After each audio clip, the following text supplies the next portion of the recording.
Kasi Japan. nakapangmalamig pa. Malamig pa ho yung Japan ngayon. No? Malamig pa. Tapos na, pang-araw po yung trabaho mo. Tapos na. So alas 9:30, no? Diyan sa Japan. 9, Opo. oo. Patulog ka na rin po ngayon. Kung Pero siyempre, nagbabakasakali po kayo, no? Na meron po kayong makakatabi. Kasi malamig nga yung Japan ngayon. malamig. Byuda? Byuda po kayo, ma'am? Oo. Ilang taon na po kayong byuda? 3 beses na ako nabibigyan. Ha? 3 beses na ho kayong nabiyuda. Ang una mong asawa, bakit ho namatay? Sa aksidente. Alam mo yung Doña Paz? Doña Paz. Siguro bata ka pa nun. Bata naman talaga ako. Cute-cute ko, di ba? Oo, kaya nga.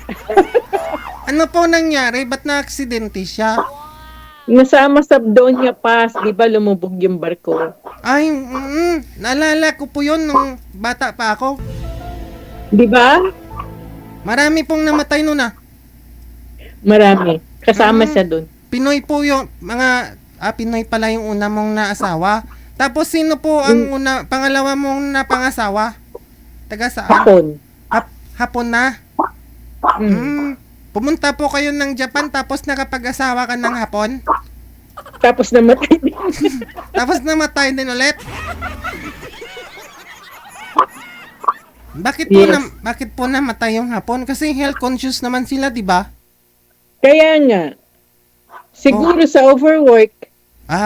Hindi rin maganda yung mahaba palagi pagod mo sa trabaho, di ba? Ano po ba? Hindi marunong mag-chill-chill. Trabaho bahay lang. Trabaho bahay, ganyan. Ayun, narinig nyo na, huwag ko kayo magtrabaho ng workaholic. Mag-asawa ng workaholic na tao. Oo. Kasi madaling mamamatay. Sali kayo kay Mr. DJ. Opo, dapat to, may trabaho, chill-chill, tapos bahay, ganon. Dapat may time din kayo. May time din kayo magwalwal. Ganun na nga. Ilan po anak mo sa kanya, madam? Yung sa una, isa lang. Sa pangatlo, isa lang din. Yung Yung pangalawa? sa pangalawa, Wala. wala. Okay. Tapos, ilang years lang po kayo nagsama ng unang Hapon? 10 years. Tagal din hindi kayo nakabuo. Kaya trabaho eh. Wala pala talaga siyang time, no? Trabaho bahay lang. Pag-uwi, pagod na. Pagod na. Wala na. Wala na, lupay-pay ng manoy.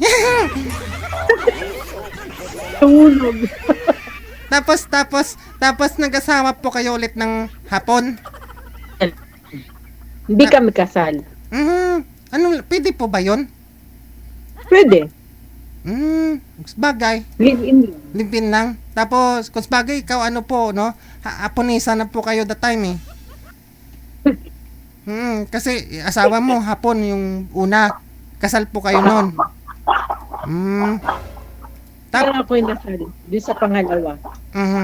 Tapos, itong pangatlo, ma'am, itong Hapon na ito, ano po yun? Anong kinamatay? Yun, ganun to. Yun nga, yung nahulog sa puno. Nahulog sa puno? Saan po? Oo. Trabaho. Inatot yung puno. Ano po ba trabaho nun? Akyat niyog? Wala siguro magawa dahil spring. Tapos? Inatot yung puno. Pinutol-putol yung branches para maganda daw tubo. Ano po yung anong puno yun? Mga sakura? Yung blossoms? Ganon? Hindi. Yung pear. Pear yun, di ba? Yung hindi siya mansanas. Yung pear nga. Peras, ganon. Yung- Peras yun. Opo, oo. So, ano po, marupok po kasi yung sanga nun, di ba? Marupok. Oo, marupok. Oo. So, Kahit gumam... naka-safety belt siya, Oo. naputol yung safety belt eh. Oh, Mm. Yun. naputol din po siguro yung sanga na kinakabitan ng safety belt Oo, niya. naputol. Ah, Kasi may dumating na pulis iniimbestigahan eh. mhm. Kung may foul ba, Oo. May foul play. foul play. Mhm. Pero wala. Kasi nasa work kami na anak ko eh. At sa bahay po ninyo that time nangyari? Sa backyard. Okay. Mm. Mm. Now, ilang taon na ho kayong walang asawa? Kailan ho siya namatay? 10 years ago. Tagal na. So, hindi po ninyo try ulit sa Pinoy? Marami namang Pinoy po dyan. Meron, kaya lang salba. Salbahe, bakit? Kapwa Pinoy mo yun, Pilipino, salbahe? Niloko ako. Niloko ka. Hindi. Bakit? Hindi lang pala ako. Sabay ganun eh. Okay. Pero yung iba niya, Pinay din. Na-scam ako, na-scam. Na love scam. Ilang years po kayo? Nag-live-in din po ba kayo? 4 years. Tagal nun. Mm-mm. Ingay tong aso ko eh. Yun nga, tahol ng tahol. Kanina pa eh. Nagseselos. Ganun po pag may kausap ka sa cellphone? Oo. Hmm, Seloso. galing no? Gusto rin makipagchismisan. So kasama niyo po yung aso lang, wala na ho, yung anak niyo separated na, may bahay na ho sila. Oo, meron. Saan po ba kayo sa Japan? Kaya nga malayo, Niigata. Niigata. Oo. Oo, umulan ng snow. Province na rin, no? Province. So may sarili po kayong bahay, no? Wala, umupal. Muupa lang. So, pero ikaw lang ho mag-isa. Kasi yung anak ko ang may sariling bahay. Galing ha? Sa kanya napunta yung bahay kasi siya yung anak eh. Oo. Ganun po talaga. Okay na rin, no? Ikaw, kahit For, pa for privacy, tsaka for independent sila. Ganun sila dito eh. ikaw mag-isa ka lang naman, kaya mo pa naman kumita. May trabaho ka pa naman ngayon, no? Meron. Ano po ang trabaho nyo? Saan po kayo pumapasok? Caregiver sa nursing home. Bali 12 oras na rin. minsan 24 hours. Ay, aragoy. Mas bagay kung mayroon lang naman may mga sumisigaw na, ay, narayuma ko. Ganon. Hindi. Hindi pa ako kumakain. Oo, mga ganon, ha?